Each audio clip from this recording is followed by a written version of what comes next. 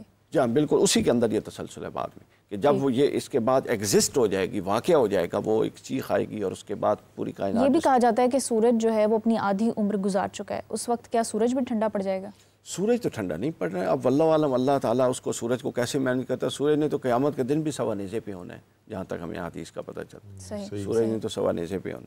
اچھا، تو اس کے بعد دابت الارض اور دخان کے بعد ایک ٹھنڈی ہوا چلے گی. دخان مومنین کو ختم کر دے گی، اور ٹھنڈی ہوا جو ہے وہ مومن جو بھی اس کو، اب مومنین کو نہیں، منافقین اور کافرین کو. جی جی. اس کے بعد ایک ٹھنڈی ہوا چلے گی کہ ایک مومن جب اسے سونگے گا، اور بے شک وہ غار میں بھی ہو تو وہ مومن اس کو سونگ کے اس کی روح قبض ہو جائے گی. اس کے بعد زمین پر صرف منافقین اور کافرین رہ جائیں گے.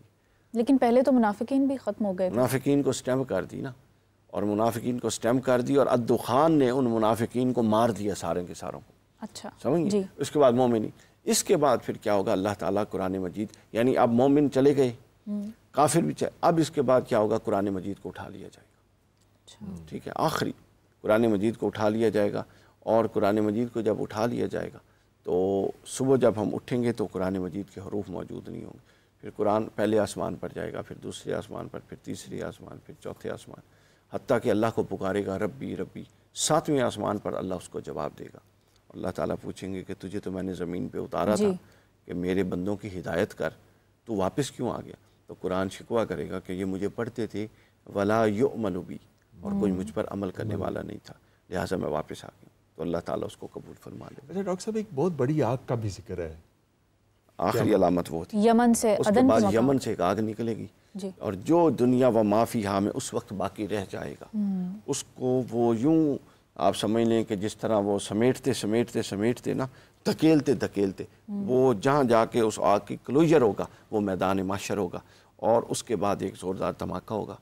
اس پر اسٹیفن ہاکنگ نے اینڈ آف ٹائمز کے اندر، اب یہ سائنٹیفکلی بھی پروون ہے کہ جس طرح start of the world big bang تھا، اسی طرح اینڈ بھی ایک دھماکے کے ذریعے ہوگا. اور اس کے بعد یہ ہر شے ڈسٹروائے ہو جائے گی، جس کو قرآن نے کہا کہ پھر یہ پہاڑ روئی کے گالوں کی طرف ہوں گے. ڈاکٹر صاحب کی بات کو میں آگے بڑھاؤں گی. انہوں نے کہا کہ بگ بینگ، سائنسدان اب کہتے ہیں کہ ایک بگ کرنچ ہوگا. بگ کرنچ یہ اسٹیفن ہاکنگ اصطلاح ہے. جان ویلر جو ہے وہ ایسٹرو فزکس کے ماہر ہیں، انہوں نے یہ ایک کانسیپٹ دیا ہے کہ اب بگ کرنچ ہوگا. اور وہ ایسا بھی کہتے ہیں کہ پھر ایک کائنات کی ابتدا ہوگی جہاں سب کچھ جو ہے وہ جیومیٹری میں ہوگا، سب کچھ الائن، سب کچھ پرفیکٹ ہوگا. علامہ صاحب آپ کیا سمجھتے ہیں، کیا دوسری کائنات کا پیدا ہونا یا سب کچھ پرفیکٹ ہو جانا، کیا اس کے بارے میں قرآن میں کوئی وضاحت ہے؟ جی قرآن مجید میں ایک آیت ہے، اور اس کو میں علامہ صاحب معذرت ریلیٹ بھی کروں گی، جیسا کہ آپ نے شروع میں یہ فرمایا تھا کہ قیامت کا مطلب ہے قائم ہونے والی.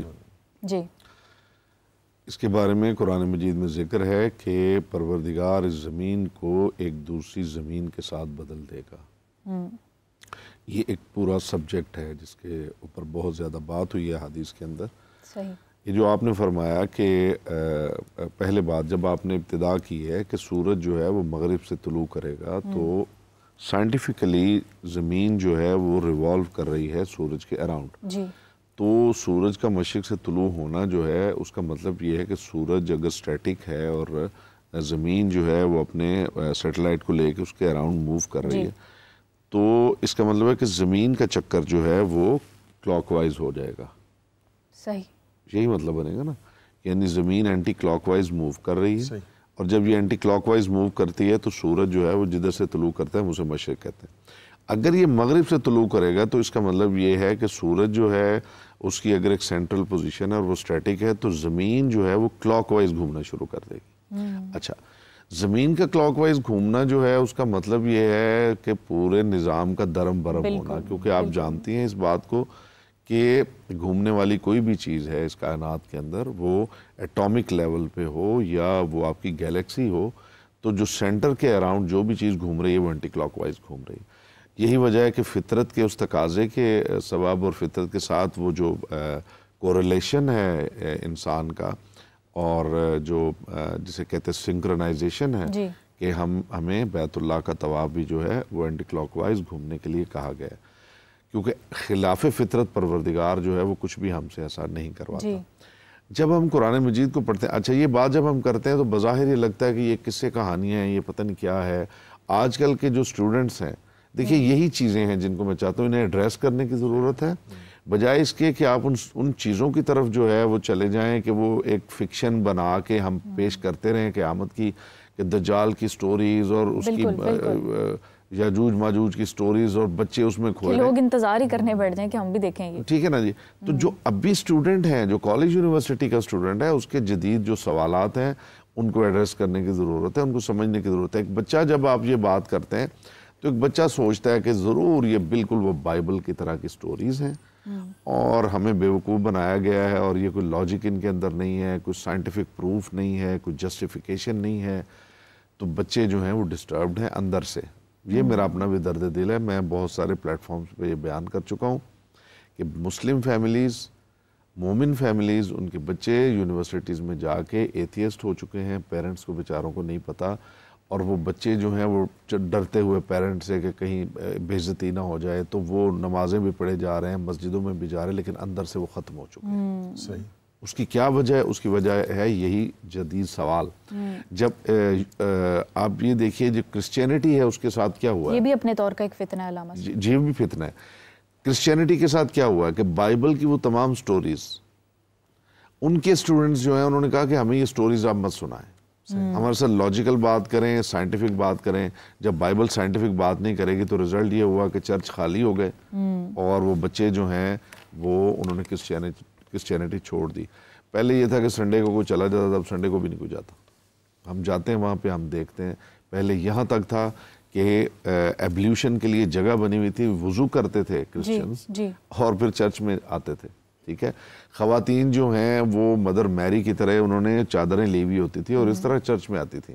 اب وہ بالکل سب ختم ہو گیا. وہی چیز اسلام کے ساتھ ہو رہی ہے مسلسل, جس کی طرف ہم متوجہ نہیں ہیں.